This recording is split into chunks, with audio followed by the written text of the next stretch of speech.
Hello friends, मैं हूं सुदर्शन प्रकाश और आप देख रहे हैं यूट्यूब चैनल गुरु चकाचक। दोस्तों, आज का हमारा टॉपिक है गवर्नमेंट एग्जाम के लिए रीजनिंग की तैयारी कैसे करें। दोस्तों, आज के समय में सरकारी नौकरी का सपना लाखों लोग देखते हैं, लेकिन इस सपने को साकार करना आसान नहीं है। इसके लिए कठिन परिश्रम और सही स्ट्रेटजी की जरूरत होती है। दोस्तों, रीजनिंग एक ऐसा विषय है जो लगभग सभी गवर्नमेंट एग्जाम में पूछा जाता है, चाहे वो बैंक, एसएससी, रेलवे या स्टेट लेवल एग्जाम्स हो। अगर आपने रीजनिंग पर अच्छी पकड़ बना ली तो आपका सिलेक्शन का चांस काफ़ी हद तक बढ़ सकता है। इस वीडियो में हम आपको बताएंगे रीजनिंग की तैयारी कैसे करें और किन किन बातों का ध्यान रखना चाहिए। तो चलिए शुरू करते हैं और सबसे पहले जानते हैं रीजनिंग क्या है। दोस्तों, रीजनिंग वह विषय है जिसमें आपकी सोचने समझने और समस्याओं को सॉल्व करने की क्षमता का टेस्ट लिया जाता है। इसमें आपके लॉजिकल और एनालिटिकल स्किल्स की परीक्षा होती है। रीजनिंग को मुख्य रूप से दो भागों में बांटा गया है, पहला वर्बल और दूसरा नॉन वर्बल।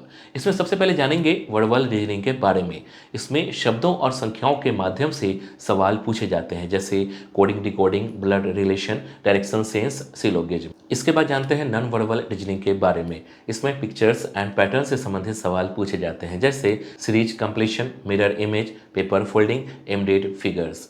दोस्तों, हर गवर्नमेंट एग्जाम में रीजनिंग का वेटेज अलग अलग होता है, लेकिन एक बात तय है कि इसे इग्नोर नहीं किया जा सकता है। दोस्तों, इस वीडियो में रीजनिंग की तैयारी के लिए इंपॉर्टेंट टिप्स बताए गए हैं जो गवर्नमेंट एग्जाम के लिए बहुत इंपॉर्टेंट है।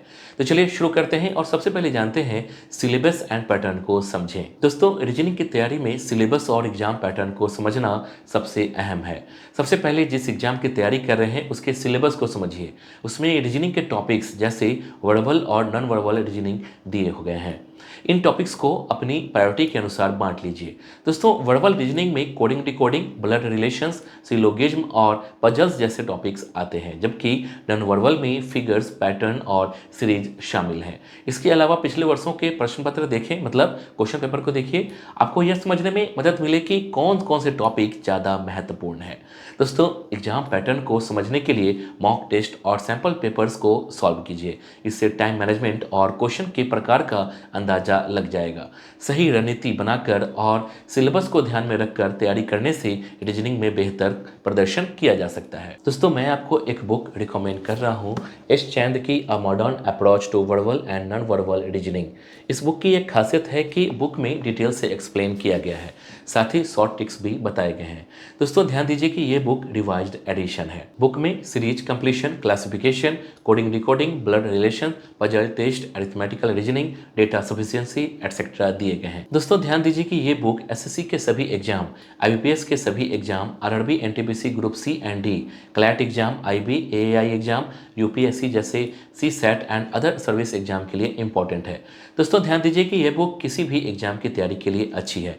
बुक का लिंक डिस्क्रिप्शन बॉक्स में दिया गया है। दोस्तों, बुक पर दिए गए क्यूआर कोड को स्कैन करते हैं तो चैप्टर वाइज वीडियो कंटेंट मिल जाएगा, जिसमें 47 वीडियो है, 1000 सॉल्व एग्जाम्पल्स और 7500 प्रैक्टिस क्वेश्चन दिए गए हैं। इसके बाद बुक ओपन करने पर फर्स्ट पेज पर क्यूआर कोड को स्कैन कीजिए ताकि आपको एग्जाम की तैयारी के लिए चैप्टर वाइज वीडियोज मिल जाएंगे। इसके बाद जानेंगे रीजनिंग की तैयारी के लिए शॉर्टकट्स और ट्रिक्स कैसे सीखें। दोस्तों, रीजनिंग में शॉर्टकट्स और ट्रिक्स सीखने में आपकी स्पीड और सटीकता बढ़ती है। इसके लिए सबसे पहले हर टॉपिक्स के बेसिक कॉन्सेप्ट को अच्छे से समझिए, क्योंकि ट्रिक्स तभी काम करेगी जब आपको बेस मजबूत होगा। दोस्तों, ट्रिक्स सीखने के लिए ऑनलाइन प्लेटफॉर्म, वीडियो ट्यूटोरियल और प्रैक्टिस बुक्स का सहारा ले सकते हैं। Coding, decoding, blood relations and puzzles जैसे टॉपिक्स पर ज़्यादा ध्यान दीजिए, क्योंकि इनके लिए ट्रिक्स उपलब्ध है। प्रैक्टिस के दौरान इन ट्रिक्स को बार बार प्रैक्टिस कीजिए ताकि आप एग्जाम में तेजी से क्वेश्चन को सॉल्व कर सकें। मॉक टेस्ट और प्रैक्टिस सेट सॉल्व कीजिए और अपनी परफॉर्मेंस का आकलन करिए। रोज प्रैक्टिस करने से ये शॉर्टकट्स आपके दिमाग में स्वाभाविक रूप से आने लगेंगे। इसके बाद जानेंगे रीजनिंग की तैयारी के लिए टॉपिक वाइज कैसे तैयारी करें। दोस्तों, रीजनिंग में बेटर परफॉर्मेंस के लिए टॉपिक वाइज तैयारी करना बहुत जरूरी है।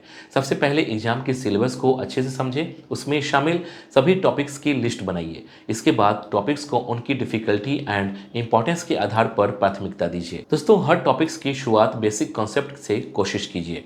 एग्जाम्पल्स के लिए blood relations and coding, decoding जैसे इजी टॉपिक से शुरुआत कर सकते हैं। इन टॉपिक्स को अच्छे से समझने के बाद puzzles, sitting arrangement and logical reasoning जैसे हार्ड टॉपिक्स को समझिए और प्रैक्टिस कीजिए। हर टॉपिक्स के लिए प्रैक्टिस कीजिए। पहले आसान सवाल को सॉल्व कीजिए, फिर धीरे धीरे कठिनाई बढ़ाएं। मॉक टेस्ट और पिछले वर्षों के क्वेश्चन पेपर को सॉल्व करके अपनी समझ का टेस्ट लीजिए। डेली शेड्यूल बनाकर हर दिन 1 से 2 टॉपिक्स पर फोकस कीजिए। हर हफ्ते रिवीजन कीजिए और अपनी कमजोरियों पर समझकर प्रैक्टिस कीजिए। इस तरीके से टॉपिक वाइज तैयारी करने से आपकी स्पीड और एक्यूरेसी में सुधार होगा। इसके बाद जानेंगे रीजनिंग की तैयारी के लिए मॉक टेस्ट और प्रीवियस ईयर पेपर्स को कैसे सॉल्व करें। दोस्तों, रीजनिंग में मॉक टेस्ट और प्रीवियस ईयर पेपर्स को सॉल्व करना की टू सक्सेस है। सबसे पहले लास्ट ईयर के क्वेश्चन पेपर को इकट्ठा कीजिए और एग्जाम पैटर्न को समझिए। इससे आपको सवालों के प्रकार और महत्वपूर्ण टॉपिक्स का अंदाजा लगेगा। दोस्तों, मॉक टेस्ट सॉल्व करते समय एग्जाम जैसा माहौल बनाइए, समय सीमा तय कीजिए और उसी के अंदर क्वेश्चन पेपर को सॉल्व करने की कोशिश कीजिए।